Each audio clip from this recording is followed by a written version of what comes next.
What's up, guys? The Iceman here on the Jeffrey Rose YouTube channel. Still a bit under the weather. Worked late last night. Been getting up like 4 every morning. I got a lot to do the next few days, like I said. Some wrestling news. Well, a lot of people probably already know about most of this news, but anyway, SoCal Val was arrested in Florida for a DUI the other day. I guess she did some property damage as well. Um, Former knockout that just recently left TNA as far as contract wise goes, and she was doing like interviews and whatnot and stuff, pre-show stuff. But anyway, SoCal Val arrested for DUI, and I guess her alcohol content was pretty high. More TNA news though is Jeff Jarrett is been working backstage a lot recently in the TNA world to hopefully help uh, progress TNA the way they've been going. I mean, they've done a pretty good job thus far, but you know, the founder of TNA, Jeff Jarrett, we haven't seen much of him in the last couple, at least 2, 3 years, and I think it would be nice for him to get back involved because I think he can change the path of where TNA is headed. And not to say that, because I think the last month or so TNA has been like superb. I mean, I can't wait for Thursdays to come on to watch it.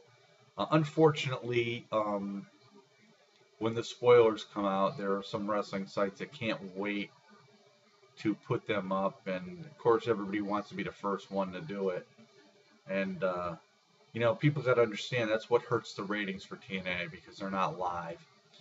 Hulk Hogan and Eric Bischoff's contracts are coming up soon as well, and TNA is working on that and discussing with them whether or not they can come to an agreement.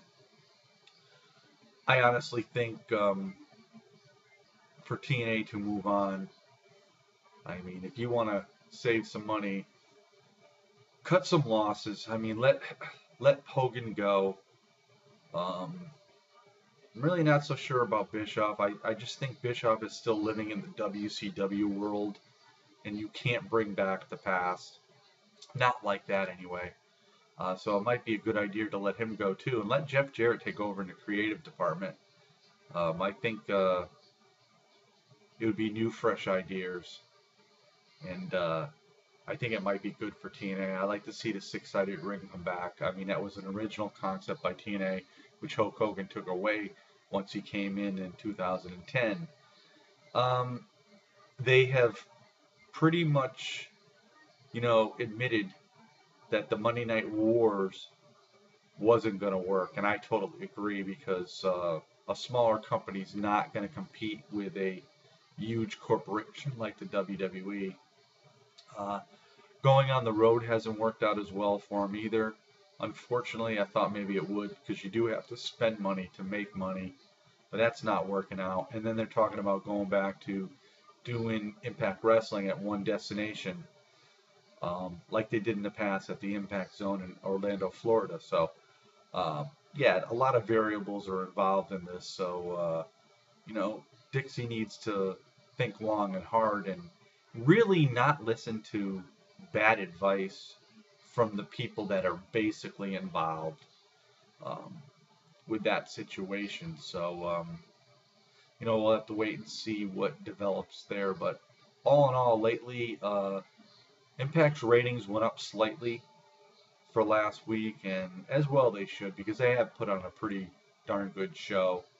And, you just need to give them a chance. I mean, if you're a WWE fan, don't discount watching, TNA. I mean, to me, the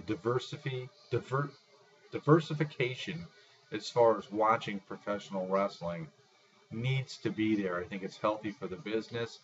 It keeps everybody on their toes.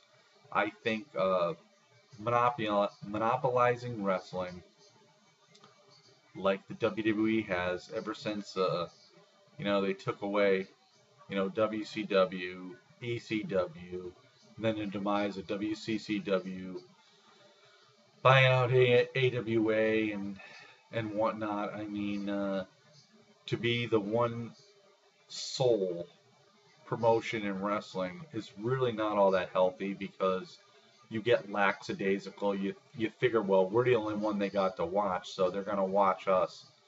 I mean, but having all this competition is very, very healthy uh, to make you want to create a bigger and better show. So, yeah, so, you know, I think as far as the WWE goes, their ratings again went up this past Monday night on Raw. Not a real lot, and it actually in the third hour the ratings did drop, and that was probably, other than the opening segment, was probably the most dramatic of the hours, the last half an hour, with the main event of Daniel Bryan and Roman Reigns. But yeah, as long as the ratings continue to rise for the WWE, I don't see the storyline ending really too soon, although I wish it would. WWE has announced at Battleground that the World Heavyweight Championship is going to be on the line. Alberto will defend it against Rob Van Dam, and also the WWE title. Um, as of now, what I've been reading, they're talking about Randy Orton and Daniel Bryan going up one-on-one for the belt. If you're going to vacate the title and as they did on Monday night, and really not have a match to decide it on Monday night, then I think if you're going to go to a pay-per-view, have more superstars involved that could make this WWE title, match more interesting. Have a fatal four-way. Have a couple other wrestlers involved that are right up there at the top. You got the CM Punks of the world. Ryback's been rising to the occasion. I mean, so, you got to do what you got to do. Miz is going to be gone for a while, and of course, it is definitely a storyline injury. What we saw on Monday Night Raw, with his head being, put in between the chair, and Randy Orton sort of like nailing it down on him. I mean, that was a storyline because his parents were in attendance, but yeah, so just a lot of little things going on in the world of professional wrestling. Nothing really, really major to report. Yeah, and that's pretty much it for this Wednesday. We got main event tonight, but yeah, it's sort of like a very quiet week since Raw, and just a lot of little tidbits here and there. So that's it, guys. We'll just have to wait and see what develops. It's about 7:55 here on a Wednesday morning. Like I said, I got a lot of stuff to do today, and haven't had much sleep, so I want to get going with all that stuff. So I figured I'd get a video up because I haven't put one up since Raw on Monday. So, all right. This is the Iceman on the Jeffrey Rose YouTube channel. We'll see you all soon, and peace, everybody. Have a great day.